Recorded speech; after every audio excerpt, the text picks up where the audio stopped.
अस्सलाम वालेकुम स्टूडेंट्स, आप देख रहे हैं चैनल साइंस विद साइंटिस्ट। मैं हूं Murtaza Ali, AR science academy की तरफ से आपके लिए लेक्चर्स है। आज का हमारा पॉलीमर्स। तो सबसे पहले हमारे पास स्टूडेंट्स पॉलीमर्स की डेफिनेशन की हम बात करें तो ये केमिस्ट्री का टॉपिक है। पॉलीमर्स हमारे पास एक ऐसा रिएक्शन है जिसमें हमारे पास बहुत सारे छोटे रिएक्टेंट्स या छोटे मॉलिक्यूल्स आपस में रिएक्ट करते हैं और एक बड़ा मॉलिक्यूल बनाते हैं। अब वो जो छोटे मॉलिक्यूल्स आपस में रिएक्ट करते हैं उनको हम कहते हैं मोनोमर्स, और जो बड़ा मॉलिक्यूल बनता है उसको हम कह देते हैं polymers. Very large molecule structures chain like in nature. जैसा कि ये देखें, पॉलीइथाइलीन है, ठीक है। ये पॉलीइथाइलीन जो है ये एक पॉलीमर है। अब इसमें छोटे मॉलिक्यूल्स कौन से मिले हैं? ये जो ब्लू किया गया है ये इथाइलीन है। अब इथाइलीन के स्मॉल यूनिट्स आपस में कंबाइन हुए हैं, ठीक है, डिफरेंट रिएक्शंस से। वो आगे चल के हम बात करेंगे कि कौन से रिएक्शंस हुए हैं पॉलीमराइजेशन में। तो उन रिएक्शन से हमारे पास छोटे मॉलिक्यूल्स यानी कि मोनोमर्स आपस में कंबाइन हुए और एक बड़ा मॉलिक्यूल बन गया इथाइलीन से, पॉलीइथाइलीन, जो कि रोज़मर्रा लाइफ में हमारी ज़िंदगी में इस्तेमाल हो रहा है। इसी तरह PVC है, ये भी हमारे घरों में बहुत सारी प्लास्टिक की चीज़ें PVC से बनी होती हैं। पॉलीविनाइल क्लोराइड, ये भी देखें इसी के रिपीटिंग यूनिट्स हैं, ठीक है। इसी तरह पॉलीप्राइलीन, ये इसके रिपीटिंग यूनिट हैं, ये मोनोमर्स हैं। क्लियर है स्टूडेंट? तो ये थी डेफिनेशन पॉलीमर्स की। अब हम बात करते हैं पॉलीमर्स। यहाँ भी आपको एक्सप्लेन किया गया, देखें कुछ फिज़िकली दिखाया गया है कि ये जो बहुत सारे छोटे यूनिट्स मिले हैं, ये जो बॉल टाइप हैं, ठीक है, डॉट्स, ये आपस में मिल के इन्होंने एक चेन बना दी है। तो ये मॉलिक्यूल्स क्या कहलाए? ये जो छोटे मॉलिक्यूल्स हैं ये मोनोमर्स हैं। मोनोमर्स मिले तो क्या बन गया? पॉलीमर्स। क्लियर है? तो ये इजी डेफिनेशन है। Long molecule made up from lots of small molecules called monomers. This process is called polymerisation and the compounds called polymers. अब हम देखते हैं कि हमारे पास जो है कदीम ज़माने में जो नेचुरली पॉलीमर्स थे वो कौन से थे, ठीक है। जो नेचुरली बने थे कुदरती तौर पर, वो थे हमारे पास वुड है, कॉटन है, लेदर है, रबड़ है, वूल, सिल्क। ये सारी एग्जांपल्स हैं नेचुरल पॉलीमर्स की, ठीक है। नॉट एज मॉडर्न इरा, आजकल पॉलीमर्स जो हैं स्टूडेंट्स वो प्रोड्यूस भी करवाए जा रहे हैं, आर्टिफिशली सिंथेसाइज करवाए जा रहे हैं, ठीक है। अब हम कुछ सिंथेटिक पॉलीमर्स की भी बात करेंगे। तो ये आप देख सकते हैं नेचुरल पॉलीमर्स की सारी एग्जांपल्स। आर्टिफिशियल पॉलीमर्स में हमारे पास ये जो रेयॉन है, ये हमारे घरों में बहुत सारी चीज़ें जो हैं ऐसे यूज़ हो रही हैं, ठीक है। इसी तरह ये जो वायर लाइक स्ट्रक्चर्स आपको शो हो रहे हैं 200X, तो ये सारे क्या हैं? Synthetic polymers. अब हम बात करते हैं पॉलीमर्स में कंपोजिशन किस चीज़ की होती है। जो पॉलीमर्स हैं वो मोस्टली कंटेन होते हैं हाइड्रोजन और कार्बन्स के ऊपर, यानी कि हाइड्रोकार्बन्स के ऊपर। अब हाइड्रोकार्बन भी हमें पता है दो तरह के हैं, लेकिन जो पॉलीमर्स हैं वो मोस्टली सैचुरेटेड हाइड्रोकार्बन से बनते हैं, ठीक है। सैचुरेटेड हाइड्रोकार्बन्स हमारे पास CnH2n, ये उसका जनरल फार्मूला है सैचुरेटेड हाइड्रोकार्बन्स के लिए। तो सैचुरेटेड हाइड्रोकार्बन्स आपस में लॉन्ग चेन बनाते हैं तो पॉलीमर्स फॉर्मेशन होती है। तो अब हम बात करते हैं कि कौन से एलिमेंट्स को हम यूज़ करते हैं पॉलीमराइजेशन के लिए, पॉलीमर्स बनाने के लिए। तो मोस्टली जो एलिमेंट्स यूज़ होते हैं वो यहाँ पर येलो कर दिए गए हैं, जैसे कि हाइड्रोजन है, कार्बन है, नाइट्रोजन है, oxygen, fluorine, silicon, phosphorus, sulphur and chlorine. तो ये सारे जो एलिमेंट्स हैं मोस्टली यूज़ होते हैं। इनके अलावा भी हो सकते हैं लेकिन मोस्टली यही हैं। क्लियर है? मेजॉरिटी इन्हीं पॉलीमर्स जो पाए जाते हैं वो इन्हीं एलिमेंट्स पे कंटेन करते हैं। तो ये देखिए नेक्स्ट हमारे पास है केमिस्ट्री ऑफ पॉलीमर्स। ये जैसा कि मैंने ऑलरेडी आपको बता दिया कि ये जो रिपीट यूनिट्स हैं इथाइलीन के, ये इथाइलीन के यूनिट्स आपस में रिपीट हुए हैं, उन्होंने लॉन्ग चेन बना दी, और लॉन्ग चेन बनाने के बाद हमारे पास एक जो मॉलिक्यूल बना वो बना पॉलीइथाइलीन, और ये पॉलीमर्स है किसका? इथाइलीन का, ठीक है स्टूडेंट। अब बात करते हैं हमारे पास जो इंडस्ट्रियली इम्पोर्टेंट पॉलीमर्स हैं वो कौन कौन से हैं। ये पॉलीइथाइलीन है, पॉलीप्राइलीन है, ठीक है, पॉलीप्रोपाइलीन, पॉलीइथाइलीन एंड पॉलीप्रोपाइलीन। तो ये हमारे पास जो इम्पोर्टेंट इंडस्ट्री पॉलीमर्स हैं। अब ये पॉलीइथाइलीन कहाँ यूज़ होते हैं? Electrical wire insulation, flexing tubing, squeeze bottles. ठीक है स्टूडेंट, तो ये डेली लाइफ में हमारे बहुत यूज़ होते हैं। कारपेट फाइबर्स, रोप्स, रस्सी वगैरह बनाने के लिए। ठीक है, पाइप्स या लिक्विड कंटेनर्स, जो लिक्विड को स्टोर करने के लिए कंटेनर्स, कप्स, बकेट्स, टैंक्स वगैरह में पॉलीप्रोपाइलीन यूज़ होते हैं। तो ये सारी क्या हैं? पॉलीमर्स हैं। अब हम बात करते हैं मॉलिक्यूलर स्ट्रक्चर्स कैसा होता है इनका, पॉलीमर्स का जो स्ट्रक्चर होता है स्टूडेंट, वो 4 टाइप्स के है इनके स्ट्रक्चर्स। लीनियर स्ट्रक्चर्स भी हो सकता है, ब्रांच्ड भी हो सकता है, क्रॉस लिंकेज भी हो सकता है और नेटवर्क भी हो सकता है। अब लीनियर में तो सिंपली चेन्स जो होती हैं वो किसी के साथ ब्रांच्ड नहीं होती।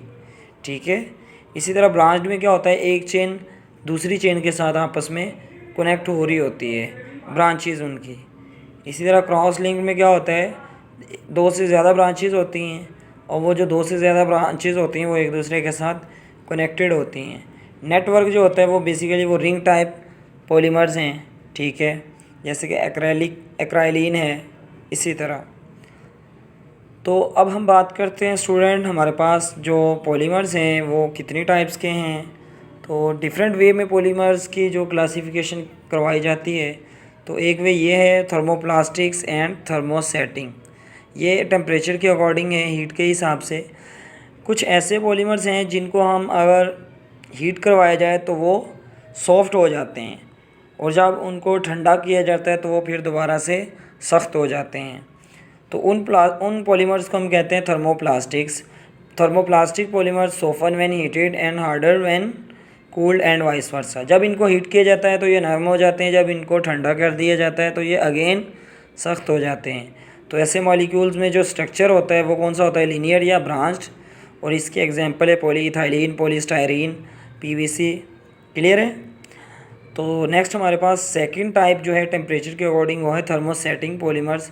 ये परमानेंटली हार्ड होते हैं, चाहे इनको सॉफ्ट भी किया जाए, हीट भी किया जाए तो ये तब भी हार्ड ही रहते हैं। ये बने होते हैं, ये नेटवर्क पॉलीमर्स इनका स्ट्रक्चर्स होता है। इनके दरमियान जो बॉन्डिंग होती है वो कोवलेंट बॉन्ड होता है। ठीक है, एग्जांपल्स हैं epoxies, phenolics and some polyester resins. तो ये थी एग्जांपल्स किसकी, थर्मोसेटिंग की। तो नेक्स्ट हमारे पास स्टूडेंट रेंज ऑफ पॉलीमर्स को हम इस वे में भी क्लासीफाई कर सकते हैं। ठीक है, डिफरेंट टर्म्स हैं क्लासिफिकेशन के लिए। आगे इनके रिएक्शंस के अकॉर्डिंग भी है, इनकी सिंथेटिक के हिसाब से भी है कि ये किस तरह से हम बनाते हैं। तो हम फर्दर देखते जाते हैं। तो पॉलीमर्स हमारे पास fibres, monofilaments, textiles, rope, film, membranes, paints, photoresist, adhesives, sealants, foams, containers, moulding, extrudes, absorbents, fillers, additives. तो ये सारी जो स्टूडेंट्स, ये भी क्लासिफिकेशन हम ऐसे भी कर सकते हैं कि इन्हीं रेंजेस में पॉलीमर्स आएंगे। ठीक है, तो अब हम बात करते हैं पॉलीमर्स जो हैं किस तरह से ये बनते हैं, इनकी सिंथेसिस कैसे होती है और सिंथेसिस के लिहाज से हम इनको कैसे क्लासिफाई करते हैं। तो सिंथेसिस जो है स्टूडेंट्स पॉलीमर्स की बेसिकली 3 टाइप्स से हम करवाते हैं। एक होती है सिंथेसिस कंडेंसेशन रिएक्शन से, उसको हम कहते हैं कंडेंसेशन पॉलीमराइजेशन। सेकंड होती है एडिशन पॉलीमराइजेशन से और थर्ड होती है इंसर्शन पॉलीमराइजेशन। तो अब हम डिटेल से पढ़ेंगे दो को, कंडेंसेशन एंड एडिशन पॉलीमराइजेशन। तो जैसा कि मैंने ऑलरेडी बता दिया था, पॉलीमराइजेशन को हम डिफरेंट वे में क्लासीफाई करवाते हैं। तो ये जो क्लासिफिकेशन है ये इसके सिंथेसिस के अकॉर्डिंग है।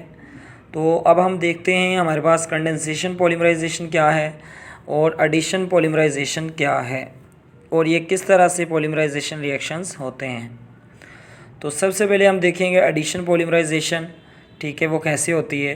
तो एडिशन पॉलीमराइजेशन के लिए स्टूडेंट आपसे ये पूछा भी जा सकता है एग्ज़ाम में कि एडिशन पॉलीमराइजेशन कैसे होती है। ये फ्री रेडिकल पॉलीमराइजेशन इसको कहते हैं और इसके लिए कोई भी इनिशिएटर आता है, वो इनिशिएटर आके रिएक्शन करता है किसके साथ, किसी भी मोनोमर के साथ। जैसे कि यहाँ देखिए अल्काइल रेडिकल आया उसने फ्री रेडिकल फॉर्म में आया, उसने रिएक्शन किया मोनोमर के साथ इथाइलिन के साथ, तो यहाँ से डबल बॉन्ड की ब्रेकेज हुई, डबल बॉन्ड ब्रेक डाउन हुआ और यहाँ पर क्या बन गया, इनिशिएटर से इनिशिएशन स्टेप में हमारे पास ये एक मॉलिक्यूल बन गया।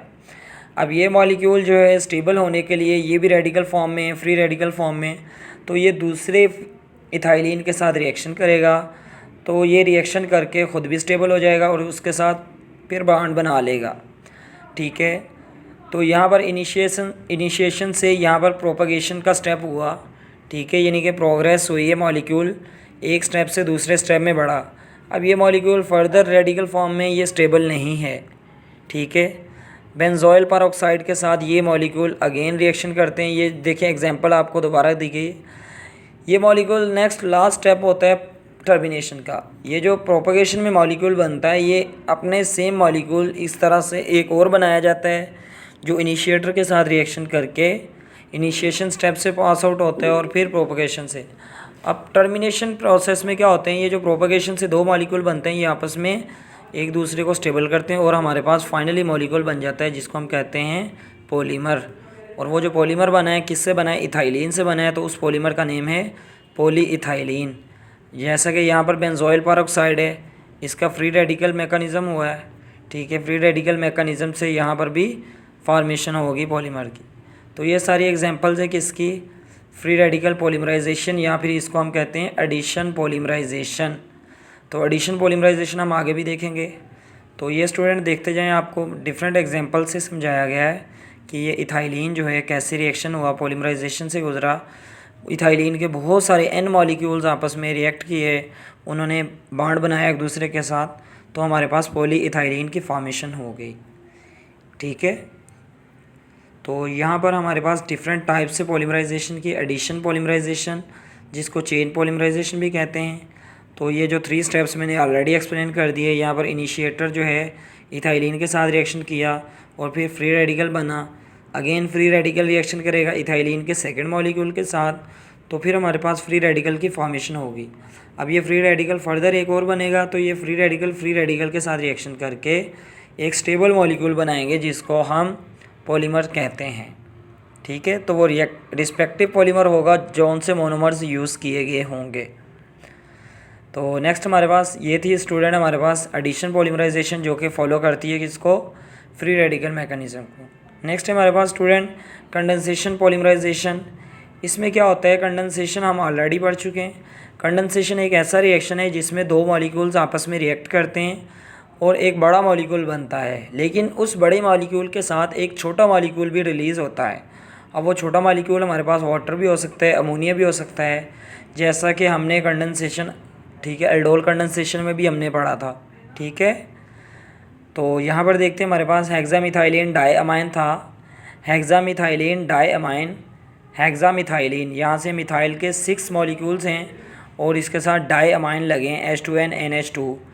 ठीक है, इसका रिएक्शन हुआ है एडिपिक एसिड के साथ। तो एडिपिक एसिड जो है उसका OH जो है कार्बोक्सिलिक ग्रुप का, ठीक है, कार्बोक्सिलिक ग्रुप का OH जो है इस अमाइन के H के साथ रिएक्शन करके एक स्मॉल मॉलिक्यूल की फॉर्मेशन होती है जो कि वाटर है, और उसके बाद हमारे पास नाइलॉन 6,6 की फॉर्मेशन होती है।